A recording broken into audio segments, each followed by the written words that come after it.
Hello all, welcome to ఛాయాలోకం. భర్త మహాశైలకు విజ్ఞప్తి సినిమా చూశాను భయ్యా.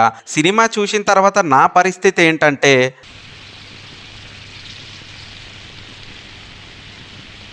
నిజంగా నాకు చాలా అంటే చాలా నీరసం వచ్చింది భయ్యా. సినిమా త్రూ అవుట్ ఎప్పుడెప్పుడు బయటికి పారిపోదామా అనిపించింది. ఫైనల్గా సినిమా క్లైమాక్స్కి మాత్రం బీభత్సమైన హ్యాపీ. అంటే క్లైమాక్స్లో ఏదో బాగుందని కాదు, అమ్మయ్య ఇంక ఇంటికి వెళ్ళిపోవచ్చు కదా అనిపించింది. ఇదేంటైతే అరే నీ అబ్బా.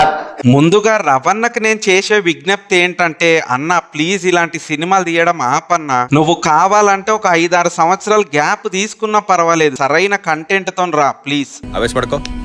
నేను ఈ సినిమాకి వెళ్తున్నాను చెప్పినప్పుడు చాలా మంది నన్ను అన్నారు, ఎందుకురా రిస్క్, వద్దులే సినిమా అంత బాగున్నట్టు అనిపించట్లేదు అని. కానీ నేను మాత్రం కిషోర్ తిరుమల గారు చేసిన నేను శైలజ, ఉన్నదొకటే జిందగీ, చిత్రలహరి, రెడ్ ఇలాంటి సినిమాలన్నీ మైండ్ లో పెట్టుకొని భర్త మహాశైలకు విజ్ఞప్తి సినిమాకి వెళ్ళాను.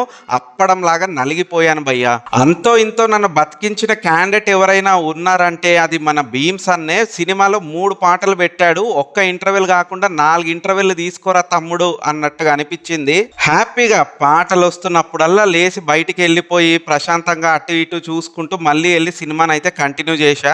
ఇక సినిమా గురించి కొంచెం డీటెయిల్డ్ గా మాట్లాడుకోబోయే ముందు మీ అందరికో విజ్ఞప్తి ఏంటంటే, మీరు గనక మన ఛానల్ ని సబ్స్క్రైబ్ చేసుకోకపోయినట్టయితే వెంటనే సబ్స్క్రైబ్ చేసుకొని బెల్ ఐకాన్ అయితే నొక్కేయండి. ఇక సినిమా డీటెయిల్ రివ్యూలోకి వస్తే, ముందుగా కథ విషయానికి వస్తే, బాలామణి తన భర్త రామ్ సత్యనారాయణ ఒక వైన్ యాడ్ అయితే నడుపుతూ ఉంటారు. అయితే వీళ్ళు అనార్కలి అనే ఒక కొత్త వైన్ అయితే క్రియేట్ చేసి స్పెయిన్ లోని ఒక లిక్కర్ లేబుల్ తో టైఅప్ అవుదామని అనుకుంటారు. ఇక వాళ్ళ నుంచి రిజెక్ట్ మెయిల్ రావడంతో మన రామ సత్యనారాయణ తన పిఏతో కలిసి స్పెయిన్ కి అయితే వెళ్లి ఆ కంపెనీ ఎండితో మాట్లాడి వీళ్ళ వైన్ అయితే అప్రూవ్ చేయించుకుందామని అనుకుంటారు. అయితే అక్కడ మానస శెట్టి అనే ఎండిని డైరెక్ట్ గా డీల్ చేయడం కష్టమని, ఆమెని ఇండైరెక్ట్ గా డీల్ చేయడం బెటర్ అని అనుకొని ఆమెతో ఫ్రెండ్షిప్ అయితే బిల్డ్ చేద్దాం అనుకుంటాడు. ఇక ఆ ప్రాసెస్ లో ఇద్దరు వీక్ మూమెంట్ లో ఉన్న టైంలో ఇద్దరు అయితే మీట్ అవుతారు. నెక్స్ట్ డే మార్నింగ్ మన రామ సత్యనారాయణ తన భార్య బాలమ్మనికి అన్యాయం చేశాను, నాకు ఆల్రెడీ పెళ్ళైందన్న నిజాన్ని మానస శెట్టికి చెప్పకుండా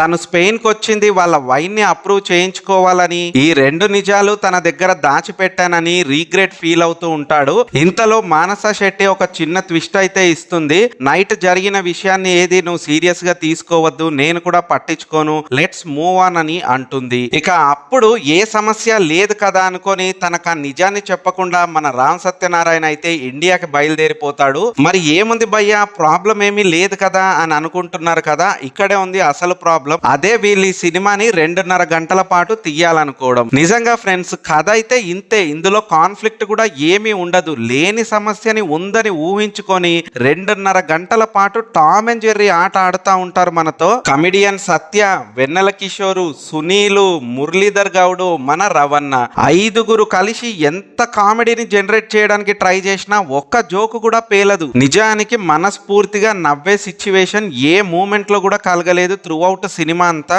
ఇక సినిమాలోని యాక్టర్స్ విషయానికి వస్తే, రవణ ఈ సినిమాలో యావరేజ్ పర్ఫార్మెన్స్ నే ఇచ్చాడు భయ్యా, పెద్ద ఇంప్రెసివ్ గా ఏం అనిపించలేదు. కొత్తగా వచ్చిన అషికా రంగనాథ్ అయితే మంచి క్యూట్ పర్ఫార్మెన్స్ ఇచ్చింది. ఈవిడ ప్రజెన్స్ అయితే బాగున్నాయి కానీ క్యారెక్టర్ లో పెద్ద దమ్ము లేదు. ఇక డింపుల్ హయాతి కూడా తన రోల్ లో తనైతే బెటర్ గా ట్రై చేసింది. ఇక సునీల్ అన్న, సత్య అన్న, వెన్నెల కిషోర్ గారు, మురళీధర్ గౌడ్ గారు అందరూ ఏదో ట్రై చేశారు. బట్ సత్యది స్టార్టింగ్ లో వర్కౌట్ అయ్యింది. స్టార్టింగ్ ఒక ½ an hour అయితే మంచి కామెడీగానే అనిపించింది. ఇక వెన్నెల కిషోర్, సునీల్ అన్న త్రూ అవుట్ సినిమా అంతా ఉండు బాగానే ఎంటర్టైన్ చేయడానికి ట్రై చేశారు. వాళ్ళ ఆర్టిస్టులుగా అయితే ఫెయిల్ అవ్వలేదు కానీ సినిమాలోనే స్టఫ్ లేదు. Coming to the technicalities, cinematography by Prasad Murella. Cinematography అయితే వెరీ బ్యాడ్ భయ్యా. ఒక ఆర్టిఫిషియల్ లైటింగ్, ఒక సీరియల్ సెటప్ లాగా ఉంటుంది సినిమా అంతా. శ్రీకర్ ప్రసాద్ గారి ఎడిటింగ్ కూడా నాకు పెద్ద ఇంప్రెసివ్ గా అనిపించలేదు భయ్య. చాలా కట్స్ అయితే లాగ్ గా అనిపించాయి. ఇంకా సినిమా రన్ టైం ని కూడా తగ్గించేసి ఒక 2 hours వరకు క్లోజ్ చేసి ఉంటే అయిపోయేది. సినిమా స్టార్ట్ అయ్యే ఫేజింగ్ చాలా వరస్ట్ గా అనిపించింది.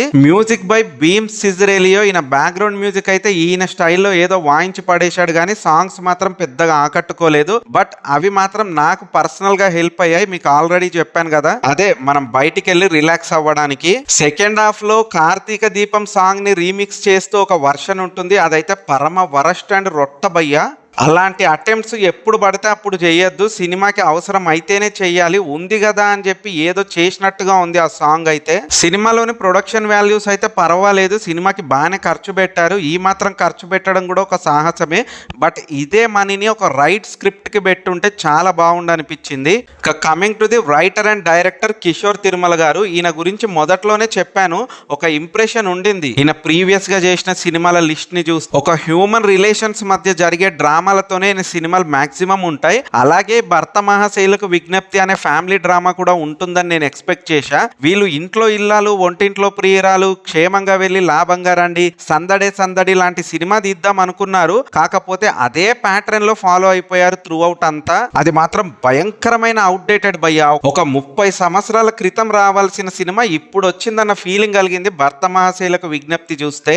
ఇక ఫైనల్ గా ఈ సినిమా గురించి నేను చెప్పేది ఏంటంటే, నేను మాత్రం పర్సనల్ గా ఎవరికైతే రికమెండ్ చెయ్యను భయ్యా. మీకు రవణ్ అంటే ఇష్టం ఉండి ఆయన సినిమాకి మీరు వెళ్ళాలి, ఎంకరేజ్ చెయ్యాలి అనుకుంటే వెళ్ళండి. కానీ ఈ పండగ టైంలో మీ మనీని పర్ఫెక్ట్ సినిమాల పైన పెట్టి పర్ఫెక్ట్ గా ఎంజాయ్ చేయాలని కోరుకుంటున్నా. నేనైతే ఖచ్చితంగా భర్త మహాశైలకు విజ్ఞప్తి సినిమానైతే రికమెండ్ చెయ్యను. ఇక ఎవరి ఒపీనియన్ బట్టి వాళ్ళైతే డిసిషన్ తీసుకోవాలని కూడా కోరుకుంటున్నాను. ఇది ఫ్రెండ్స్ ఫైనల్ గా భర్త మహాశైలకు విజ్ఞప్తి అనే సినిమా పైన నా రివ్యూ. మీరు గనక ఈ సినిమా చూసి ఉంటే మీకేమనిపించింది అన్న ఫీలింగ్ ని కామెంట్ బాక్స్ లో కామెంట్ చేయండి.